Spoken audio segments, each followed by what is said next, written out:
नहीं, राज्यपाल की अभिभाषण की मर्यादा तो तब ताक में रखी जाती जब हम सदन के भीतर उनको अभिभाषण करने नहीं देते, उनको रोकते और टोकते। हमने बहुत पेशेंसली और बहुत ही मर्यादा के साथ भी और तपस्या के साथ सुना है। 1.5 घंटे तक कोई यूँ ही नहीं खड़ा होता अपने पैरों पे। और ताजुब की बात है कि नेता प्रतिपक्ष जो इतने बुजुर्ग हैं वो भी पूरे समय खड़े रहे सीबीआई जांच की मांग को लेकर। मर्यादा में था, उनके भाषण में कोई व्यवधान नहीं हुआ और अपनी बात को हमने लोकतांत्रिक तरीके से मौन होकर अपनी बात को सदन के और सदन के बाहर भी लोगों तक रखा। आगे क्या करेंगे, किस तरह की तैयारी है आपकी? जो भी लोकतांत्रिक तरीके से जायज़ होगा, हम कह चुके हैं कि हमारी तरफ से जब तक सीबीआई की जांच नहीं होती तो सदन में जो किया जा सकता हो वो सब करेंगे। लेकिन सरकार तो अडामेंट है कि वो इस बात को नहीं मानने वाली है, क्या चारा रहेगा फिर आप लोगों का? नहीं, चोर अपने आप को चोर कैसे कहेगा, और इसलिए वो तो नहीं मानेंगे, लेकिन हम मनवाएंगे। आगे किस तरह से हाउस को चलने देंगे, तैयारी क्या कर रहे? हाउस जो है ना फिर रिज्यूम होगा तो देखिए, कल का नज़ारा तो कल ही बताएंगे, अभी तो मैं नहीं बता सकता, लेकिन कल सब मिलेंगे 10 बजे, उसके बाद स्ट्रेटेजी तय करेंगे, उसके अकॉर्डिंग ही करेंगे। एक आप सीबीआई जांच की मांग वैसे कर रहे हैं। प्रताप सिंह जी ने कहा कि 5 बार यहाँ पर सीबीआई कई मामलों में अनुशंसा की गई है, लेकिन केंद्र उनको एक्सेप्ट नहीं करता है, कार्रवाई नहीं करता, सीबीआई जांच नहीं करती। मुख्यमंत्री ने भी तो बार-बार देने का क्या फायदा? नहीं, मुख्यमंत्री तो बहुत पुअर डिफेंस लेते हैं। वो यदि वकील होते तो उनकी वकालत नहीं चलती, क्योंकि वो सियासी बात करते हैं, घिसी-पिटी बात करते हैं। सीबीआई कोई एक दिन में इन्वेस्टिगेशन नहीं करती है। सीबीआई का प्रोसेस एक दिन में शुरू नहीं होता है, और उनको लगता है कि पहले नहीं हुई तो इसको भी दे के देख लें, कहाँ दिक्कत है। अध्यक्ष जी, हिजाब को लेकर के देश में अलग बहस छिड़ चुकी है। दिग्विजय सिंह ने कहा है कि हिजाब है तो हिंदुओं के यहाँ घूंघट भी तो है।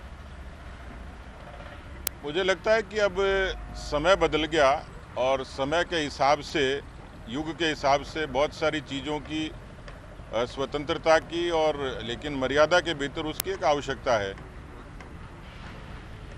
यूँ तो ट्रिपल तलाक भी है, जिसके बारे में बहुत सारे गतिरोध थे, लेकिन उन महिलाओं को, उन बहनों को उस परंपरा से एक तरीके से निजात दिलानी थी।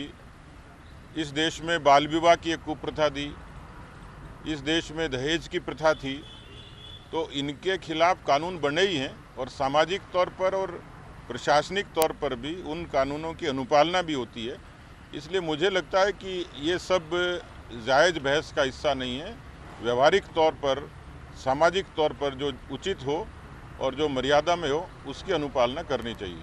आज मुख्यमंत्री ने अपनी ओर से कोशिश की, वो विपक्ष के खेमे में गए, वहाँ जो सदस्य थे उनसे खूब देर बातें करी, माहौल को हल्का करने की कोशिश की। उनकी पहल को आप किस तरह से देखते हैं? केविन आ रही है आपकी? नहीं, उनके हल्के करने से कुछ नहीं होगा, वो कितना ही मुस्कुराएं, लेकिन रीट में उनसे लेकर उनकी पूरी सरकार और पूरा प्रशासन, उसमें संलिप्त लोग, राजीव गांधी स्टडी सर्किल, उनके अनुयायी, ये सब लोग उसमें लिप्त हैं, और इसलिए वो चाहे शिष्टाचार भेंट करें, लेकिन शिष्टाचार की आड़ में रीट के भ्रष्टाचार पर पर्दा नहीं डाल सकते।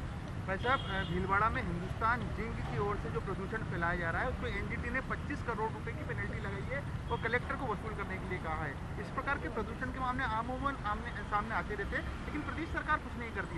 केंद्र की एजेंसी को निर्णय लेना पड़ता है, आदेश देना पड़ता है, लेकिन उसकी भी पालना नहीं होती। नहीं, उसके लिए वहाँ के लोगों ने, हमारे विधायक विठल अवस्थी जी ने, वहाँ के सांसद ने और पार्टी ने लंबे समय तक आंदोलन चलाया था, और कई महीनों तक आंदोलन चला। मैं खुद उसमें गया था, उस आंदोलन में उनके अनशन को तुड़वाने गया था। उनकी आपस में बातचीत हुई थी। उन्होंने, कंपनी ने एश्योर किया था कि भविष्य में इस तरीके से पर्यावरण को नुकसान नहीं पहुंचाएंगे। आपस में कई मसलों पर उनका आपस में सहमति बनी थी और एक एमओयू हुआ था।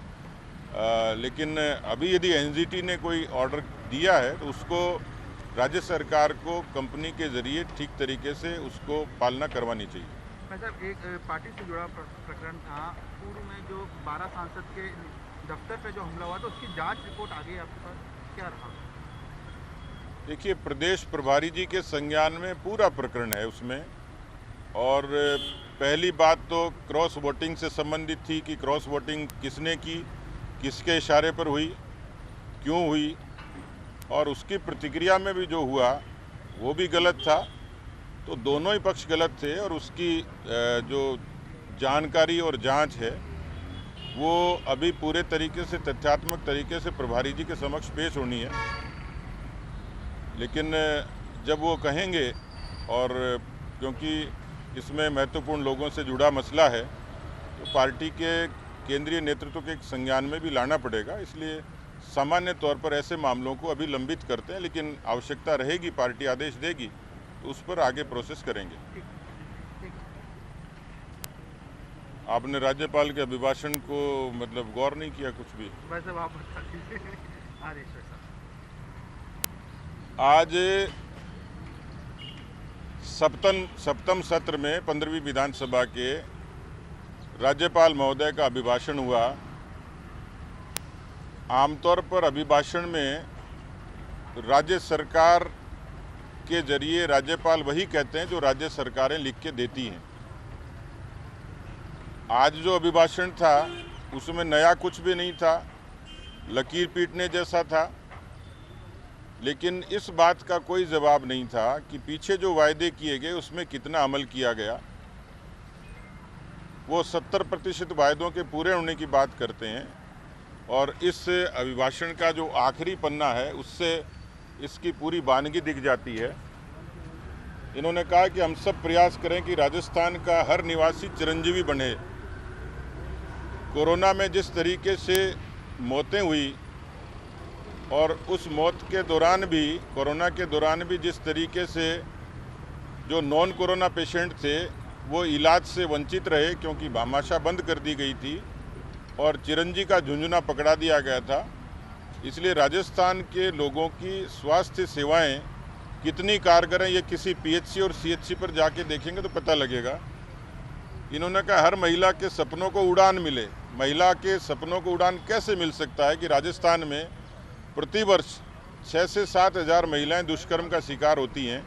वो न अस्पताल में सुरक्षित है, न सड़क पर सुरक्षित है, न घर में सुरक्षित है, न रोटी मांगते हुए सुरक्षित है, न स्कूल में सुरक्षित है, न सड़क पर चलती सुरक्षित है। तो उस महिला को उड़ान कैसे मिलेगी? इन्होंने कहा कि युवा को रोजगार का संबल मिले, यही तो झगड़ा है। रोजगार दिया नहीं, उस पर कोर्ट में खाद लीक के रूप में हुई। तो ये भी इनका जो स्लोगन है यहाँ विफल होता दिखता है।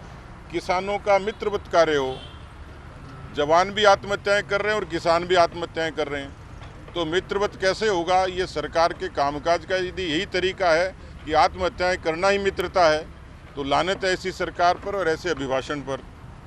ये इन्होंने आखिरी पैरे में जो वानगी दिखाई है, मुझे लगता है कि अभिभाषण जो है वो पार्टियों से इतर होना चाहिए, ऊपर उठकर होना चाहिए।